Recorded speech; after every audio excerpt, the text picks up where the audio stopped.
வணக்கம் மாணவர்களே. இந்த வீடியோவில் பாவ்லோவின் ஆக்க நிலைநிறுத்தம் மூலம் கற்றலுக்கான கோட்பாட்டினை காணலாம். பாவ்லோவ் என்ற ரசிய நாட்டு உடலியல் வல்லுனரால் நடத்தப்பட்ட. பல சிறப்பான பரிசோதனைகளின் மூலம் பெறப்பட்ட. உண்மைகளின் அடிப்படையில் உருவானதொரு கற்றல் வகைதான் சிறப்பு ஆக்க நிலை நிறுத்தம். Classical conditioning. இந்த படத்தில் தோன்றுவது பாவ்லாவின் பரிசோதனையின் அமைப்பு. இந்த சோதனையில் நாயின் வாயில் இயற்கை தூண்டலான மாமிச துண்டை வைக்கும்போது. நாயிடம் தோன்றும் உமிழ்நீர் சுரத்தல் என்பது இயல்பான எதிர்வினை அல்லது கட்டுப்படுத்தப்படாத எதிர்வினை. பாவ்லோவின் சோதனையில் நாயினுக்கு உணவு தரும் முன்பே. ஒவ்வொரு தடவை மணி ஓசை எழுப்பச் செய்து. பின்னர் உணவு தரும்படி சோதனையை அமைத்தார். ஒரு இயற்கையான தூண்டலை அதோடு தொடர்பு ஏதும் இல்லாத. ஒரு செயற்கை தூண்டலுடன் இணைத்து. பல தடவை தருவதன் மூலம் செயற்கை தூண்டல் இயற்கை தூண்டலுக்கு உரிய துலங்களை தருகின்றது. இந்த படத்தில் தோன்றுவது பாவ்லாவின் பரிசோதனையின் அமைப்பு.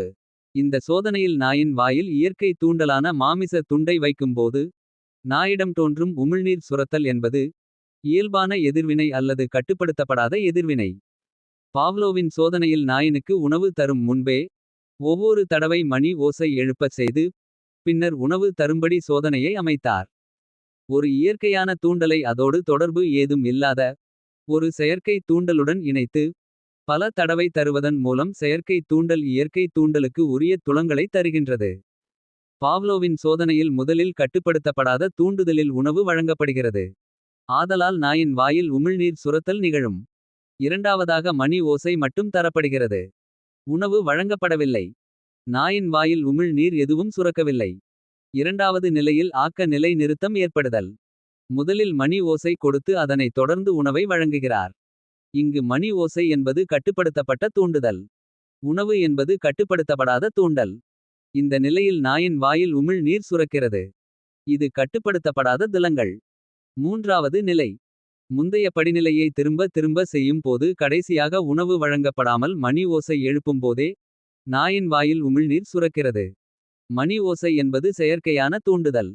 இப்பொழுது செயற்கையான தூண்டுதல் இயற்கையான தூண்டுகளோடு இணைந்து கட்டுப்படுத்தப்பட்ட துலங்களை தருகின்றது. இதுவே ஆக்க நிலை நிறுத்தம் ஏற்படுதல் என்று பாவ்லோ விளக்குகிறார். இந்த சோதனையானது 3 படிநிலைகளில் நடத்தப்படுகிறது. முதலில் ஆக்க நிலை நிறுத்தம் ஏற்படுவதற்கு முன். இரண்டாவது ஆக்க நிலை நிறுத்தம் ஏற்படும் போது. மூன்றாவதாக ஆக்க நிலை நிறுத்தம் ஏற்படுதல். அதாவது மணி ஓசை மட்டும் கொடுத்து நாயின் வாயில் உமிழ்நீர் சுரத்தலை ஏற்படுத்துதல் ஆக்க நிலை நிறுத்தம் எனப்படும். பாவ்லோ இந்த சோதனையின் மூலம் 5 விதிகளை தருகின்றார். முதலில் ஆக்க நிலை நிறுத்தம் ஏற்படுவதை உருவாதல் விதியாக எடுத்துரைக்கிறார். இரண்டாவதாக நாயினுக்கு மணி ஓசை மட்டும் கொடுத்து உணவு வழங்கப்படவில்லை என்றால். நாய் உமிழ் நீர் சுரப்பதை குறைத்து கொண்டே வந்து. கடைசியில் உமிழ்நீர் சுரப்பதை நிறுத்தி விடும். இதனை ஆக்க நிலை நிறுத்தம் அழிந்து போதல் என்ற விதியாக விளக்குகிறார். மூன்றாவதாக மணி ஓசைக்கு பதிலாக வேறு வகையான ஒலிப்பான்களுக்கும். உமிழ்நீர் சுரக்கும் என்பதை பொதுமைப்படுத்துதல் விதியாக விளக்குகிறார்.